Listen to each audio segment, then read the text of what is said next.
is your mother. Now listen to this.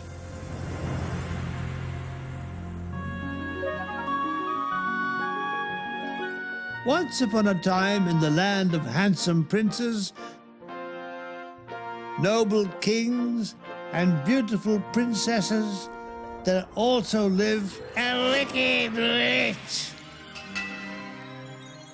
a wily wolf, and a ginormous giant. Deep in the forest was the vilest of all, a wicked witch, who casts another evil spell.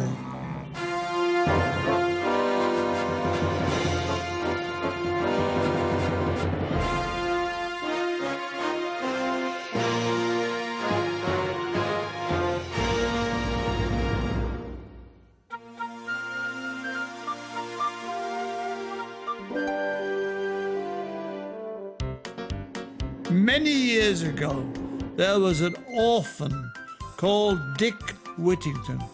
He was so poor, he had to survive on scraps of food thrown from the windows of passing coaches. One day, he stopped a passing wagoner. "Is it true, sir, the streets of London are paved with gold?" More like chewing gum and hamburger wrappers, if you ask me, mate. "In that case, I will take me to London. I could start a privatized street cleaning company." So he jumped aboard, and some time later he arrived in ye olde parish of London.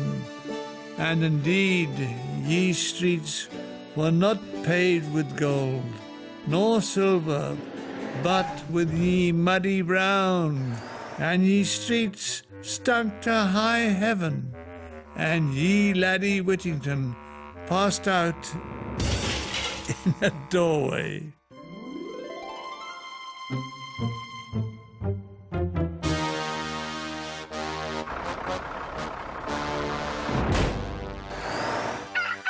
The next morning, he was awoken by the comforting feel of a boot up the bottom.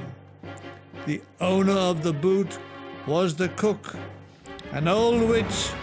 "Get your filthy body off my filthy step," she screamed, "or you'll be in the pot for supper."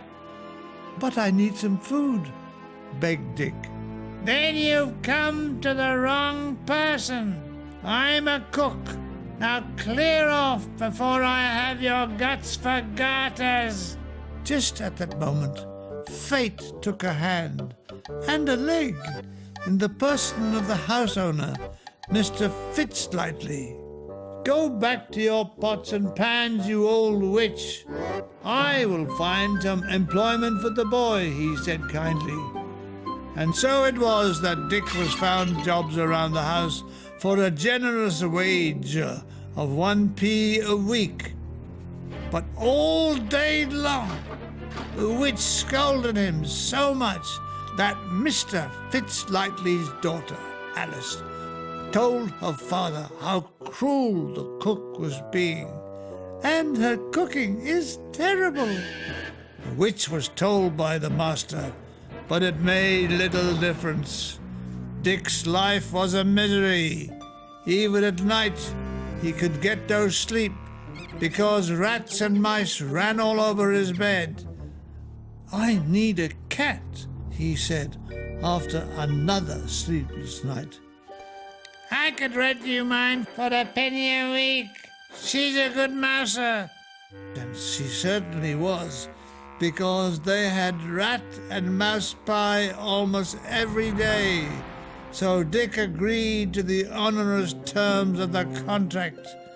The cat did an excellent job and became very attached to Dick, who was much kinder to her than the witch. Now it came to the ears, eyes, and teeth of Dick Whittington that his master's ship was about to sail, and all his servants were allowed to give the captain something to sell. Alice persuaded Dick to send the cat. He reluctantly agreed, at the same time keeping his intentions from the ears, eyes, and teeth of the witch, who was, let's face it, the rightful owner. The cat was smuggled aboard, heavily dosed with seasick pills. It sailed away towards the Spice Islands. The witch, who never used spice in her cooking, inquired one day how the cat was. "Oh, she's gone for a swim," said Dick feebly. "Well, Dick feebly, you'd better go and find her, or you'll be in the pot tonight." Dick was so worried that he decided to run away. As he left London, the bells of Bow Church suddenly rang out. "Turn again, Whittington, Lord Mayor of London." Me? A humble lad? Mayor of London? I'd better return to the master at once. Perhaps he has some good news for me. Where's my cat, you filthy urchin?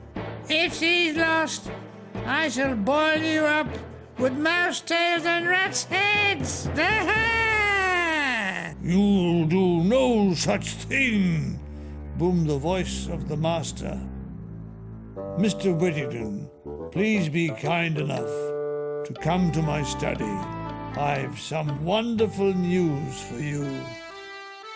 The master told him how the cat had arrived safely in the Spice Islands, where the king was so impressed with its skills as a mouser that he had bought it for a chest of precious jewels.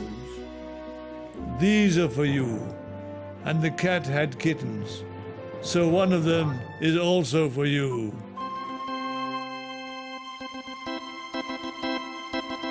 Alice wasted no time in marrying Dick Whittington, and Mr. Fitzlightly wasted no time in booting out the witch, who got a job as a cook at a prison.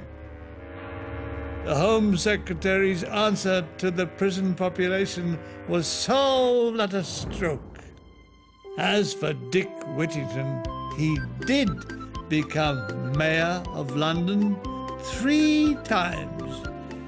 He set up a privatized street cleaning agency and soon found his pockets were paved with gold. A strange coincidence that excited the interest of the district auditor. They're monster fighting superheroes that play in a totally awesome band. What more could we want? It's the Aquabat Super Show, and it's next.